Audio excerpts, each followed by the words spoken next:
Good evening, SA. Your home of the latest trends is on your timeline. You're watching Trending SA right here on S3.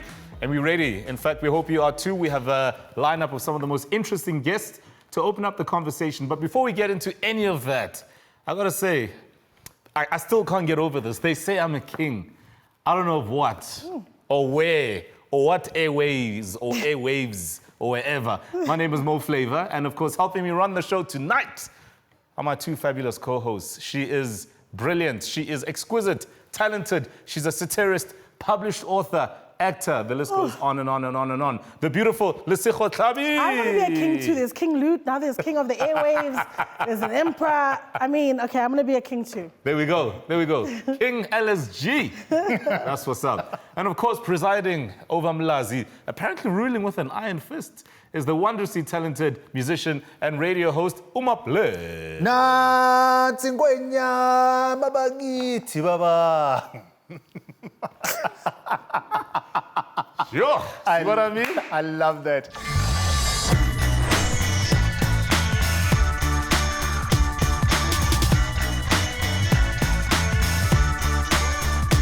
As a first-class cricketer, he was poised to take the cricket world by storm. Our guest tonight was in the prime of his cricketing career as a gifted fast bowler and all-rounder who had been included in the Eastern Cape Province squad for both the 2016 and the 2018 Africa T20 Cup, and having secured a deal with a club based in the UK.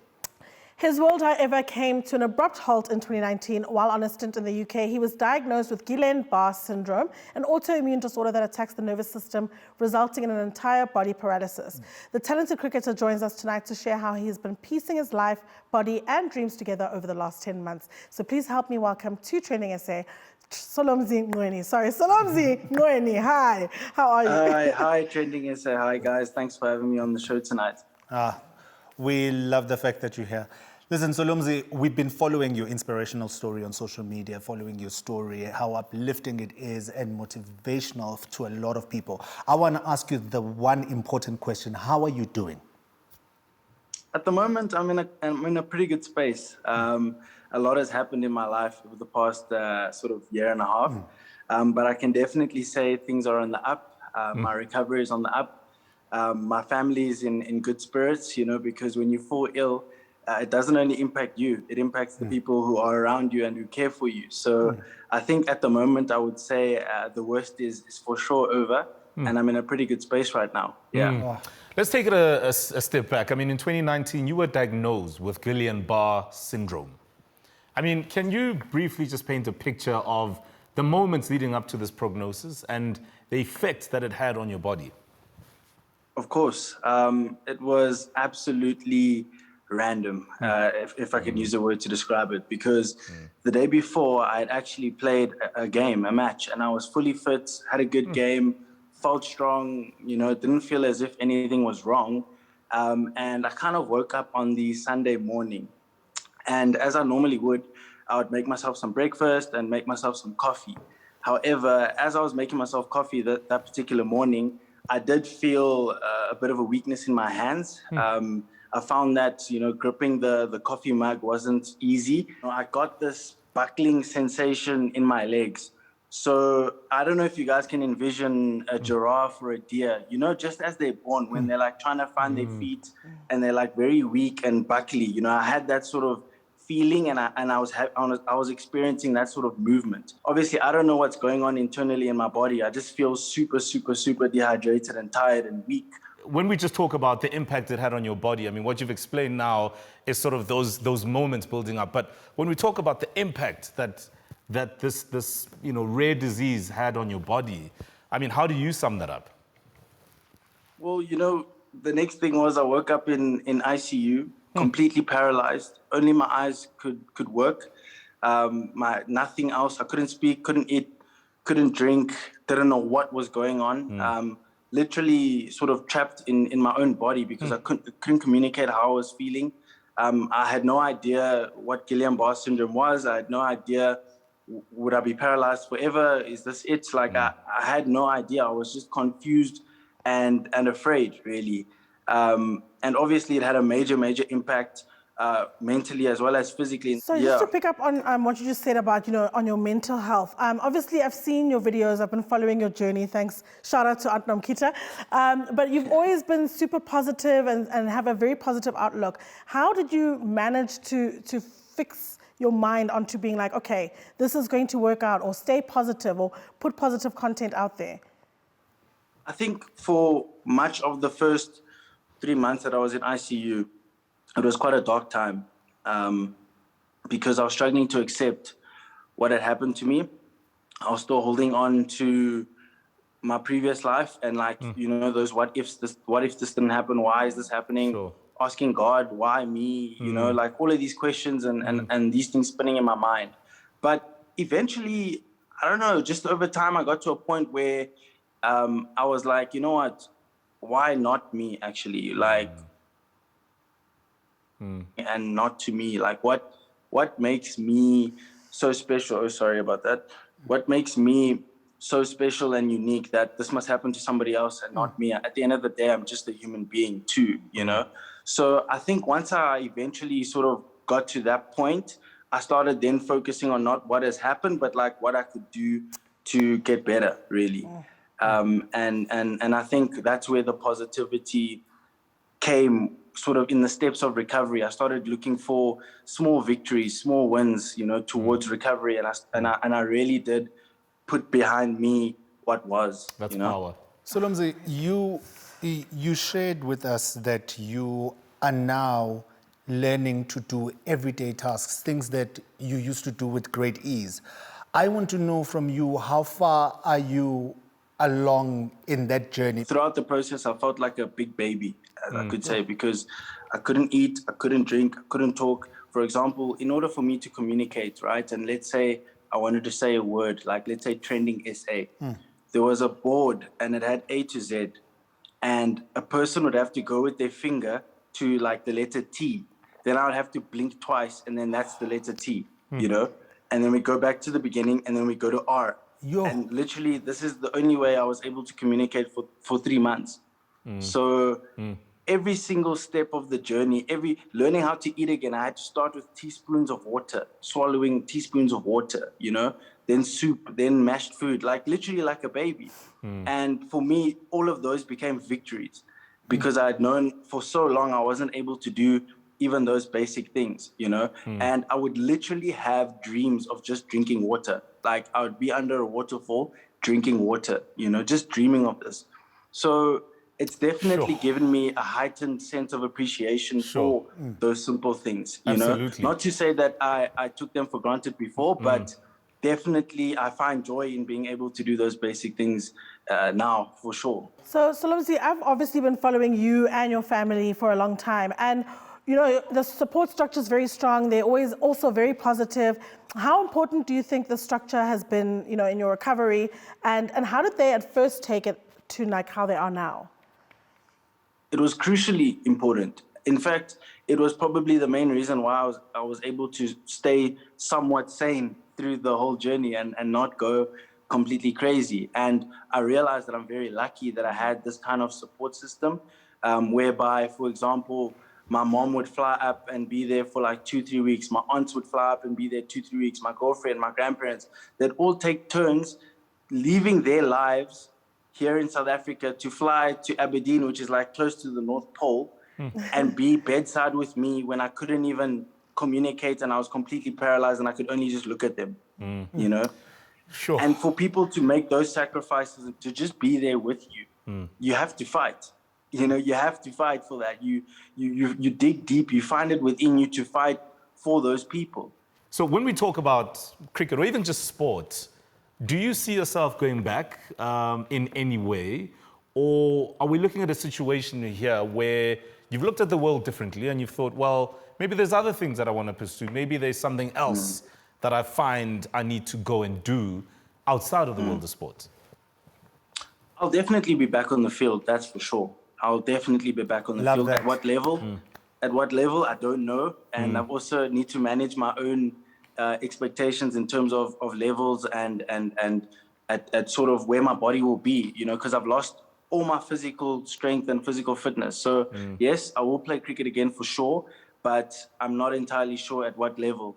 And, you know, funny enough, unfortunately enough, you know, my family pushed me to do my studies. And, you know, they sort of said, you know, you can get a career-ending injury at any time and you need to be prepared, blah, blah, blah. And when I was younger, I was like, no, I'll be fine. You know, I'll do this forever and I'll make lots of money, blah, blah, blah. And look now, you know, thankfully I had a degree to fall back on. I had certificates to fall back on. And, you know, I do have a second shot at having a different career. Sure. Maybe not the one I thought I would have, but at least I have a shot, you know. Sure. So Yeah. 100% see the value in having that education behind me as well. Man, thank you so much for joining us. What an inspirational story. We are rooting for you, and we can't wait to see the day you are back on that field. Thank you so much, Solomzi. Thank you so much. So we're going to go for a quick ad break, and we'll be back after this. Okay.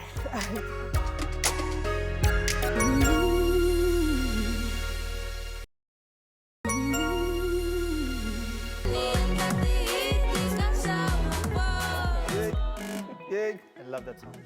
Yeah, well, welcome back to Trending SA right here on S3. So our guest tonight is a visionary businesswoman, diplomat, social activist. She is passionate about women development programs and women-led economies. And as the chief ambassador at the Winnie Mandela Cup, which is a humanitarian soccer tournament initiative that is aimed at redressing and intensifying the fight against the scourge of gender-based violence, which has become an epidemic in this country, as we know. She joins us now to give us some perspective into some of the initiatives under the Winnie Mandela Cup to outline the importance of social cohesion in fighting this rising GBV problem we have in the country. Help me welcome Dr. Khumoetsile Moetse.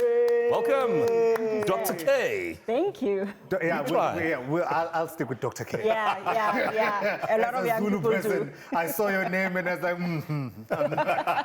Dr. K, thank you, Mo. It's okay. I don't mind at all.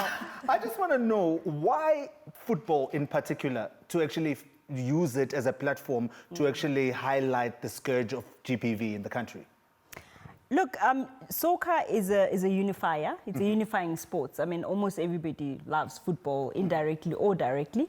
And it's a language that men understand and men pay attention to. So we needed to find a tool that we can use as a catalyst, first and foremost for social cohesion, and also to get the men to listen to us and to work with us. No, it'll work on him. He cries when he watches soccer. Wow. Oh, I love football.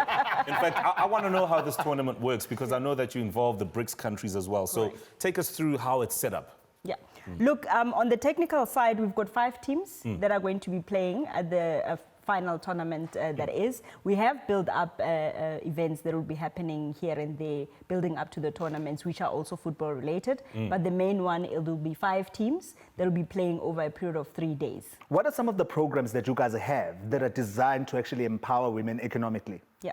Some of those programs are, there's a digital, it's actually a virtual training center that we'll be implementing as one of the legacy projects of the tournament. It is in partnership with 2 private companies, one based in Mauritius. It's aimed at actually giving women, upskilling rather, women, especially those that have been affected by gender-based violence, directly or indirectly, you know, other skills for them to be independent financially and to be also independent intellectually.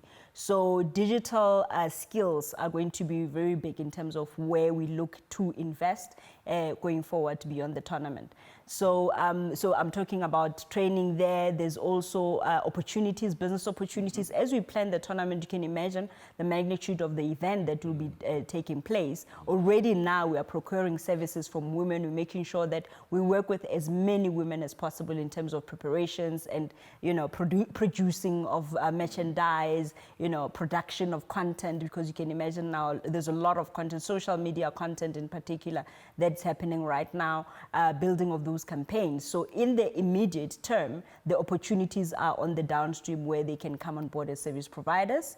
And also on the business side now, in terms of the legacy projects, we're not coming up with the legacy projects ourselves. We're going to go out officially on a call for women to submit projects that would be supported out of the proceeds of the tournament. And how can these women that are interested in all of this actually get hold of you?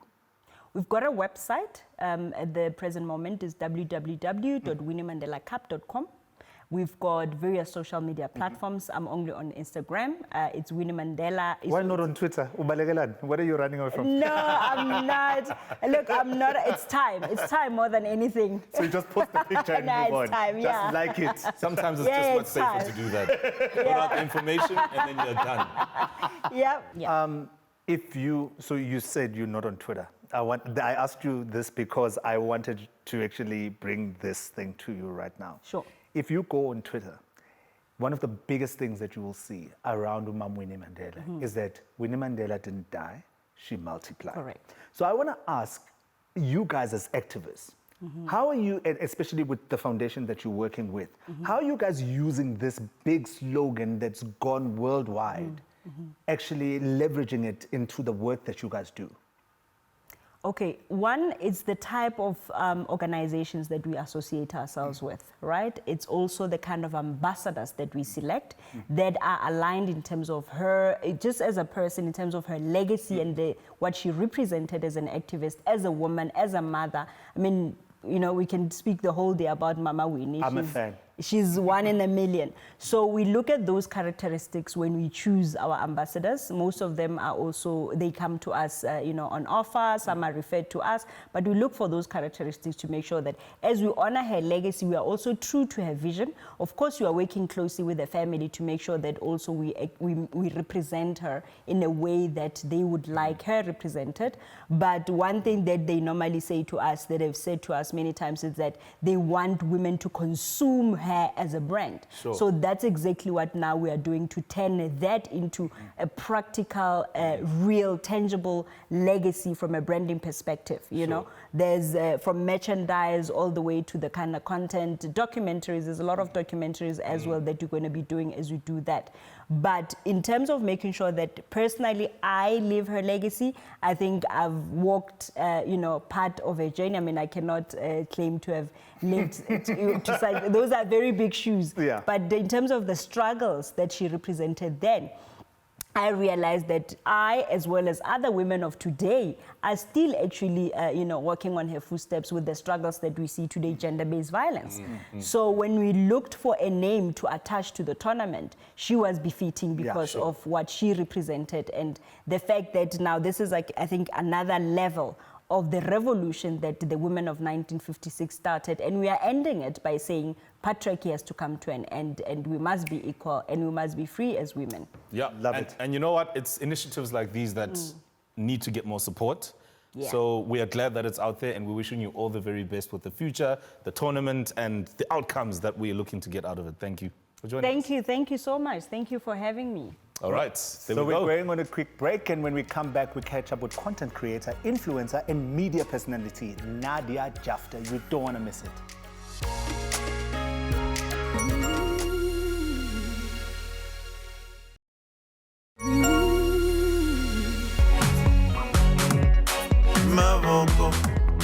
All the way to the true north, not centered or not cliff. Welcome to TSA on 3.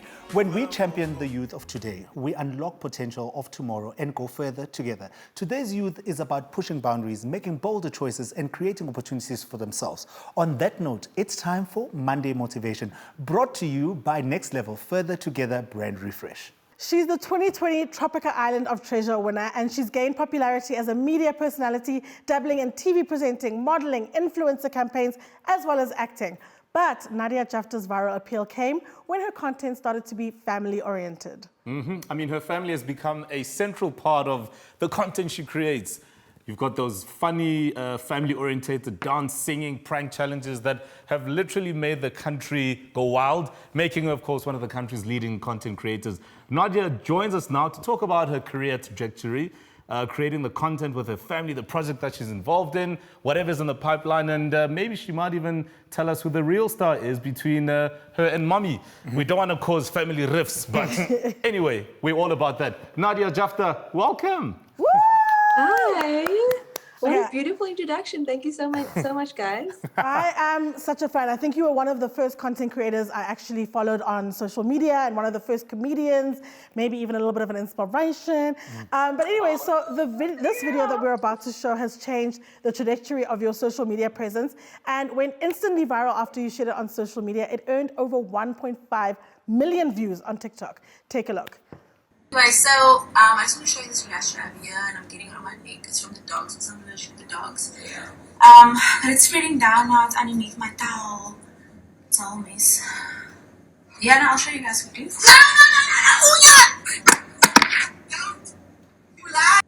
So, I mean, did you anticipate such a reaction from social media? And I asked you this off air, but what makes your mom the easiest person to prank? How does she keep falling for it? Do you know how many videos I don't post because of her reaction? Her reaction is just too hectic. Her swearing is too hectic. She either hits me or she or something. So the videos that I do post, just know that there are videos that are just 10 times worse than those ones. It's always Nadia, no. So, Nadia, The trick is to just evenly spread out the pranks so they don't become suspicious. At this point, I wouldn't trust But you. you I see, my would not mother's trust on you. TikTok now, so it's becoming a bit more difficult. She's on TikTok. Nadia, Yeah. when did you realize that the Instagram platform would actually help elevate your career? And which other avenues did it open up for you? I think, you know what, the most simple question, the most simple answer to this is when I actually got paid to post on Instagram. It made no sense at the time, but I was like, okay, this seems like easy money. So why not just keep creating content and make money from it? I mean, it's the most logical thing to do. And if you can do what you love while making money, then the answer is simple. Totally. I mean, I want to stay there because when you start as a content creator, how do you come up with all the concepts around the skits, the pranks that you guys pull off? You know what? A lot of the time, it's either trends on TikTok or it's something that I might have thought about the night before, and I thought, oh, this will be cool to do on my mom. But yeah, it's just it's always different. Or a follower might send me an idea for a prank to do. That also happens quite often. So, I mean, obviously at the beginning of the show, I said, you know, you're an actor, you're a comedian, you're a model, you're an influencer, you're even a designer. How would you package yourself? Like, what do you even call yourself? And then the nice thing is content creators get to occupy many umbrellas, but which one would you say is the perfect Nadia Jafta fit?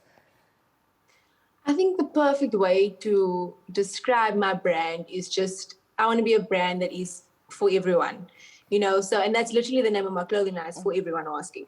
So, for me, growing up, I didn't believe in boxing yourself. And there's a lot of people that grow up and think that you should box yourself. You can only do one thing for the rest of your life. You can only perfect one craft. You can only do one thing. So for me, I just want to inspire the youth to believe that they are capable of doing more than one thing and build on that and be creative and have different kind of outlets in the most healthy and productive way. So Nadia, like obviously social media content creators, there's always this pressure when new people come up and every day there's a new comedian, a new content creator.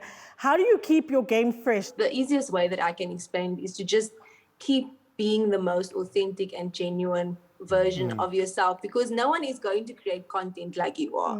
No one is going to say things the way you are. No one is going to see things the way you see things. And if you can create content and create a niche and have supporters that support you, then that's all that you really need. Thank you so much, Nadia. You Thank are you. awesome. Thank you. And we wish you all the best. We're in your the future. biggest fans, so. Love you, Nadia. Thank you so much. Thank you so much, Bye. guys. Oh man, Bye. fabulous, fabulous, fabulous. And if you'd like to follow in the footsteps of the passionate guest that we had tonight, all you need to do is check out vodacom.co.za/next level to get in on the latest deals. You can go further with as little as 5 Rand. Just like that, we've come to an end of another beautiful show. It's my Oprah career starting. If you can't get enough of us, you can visit our social media pages and get more content. If you don't Good night, Mzansi. If you don't work as an opera singer, you can work as a villain. 'cause that's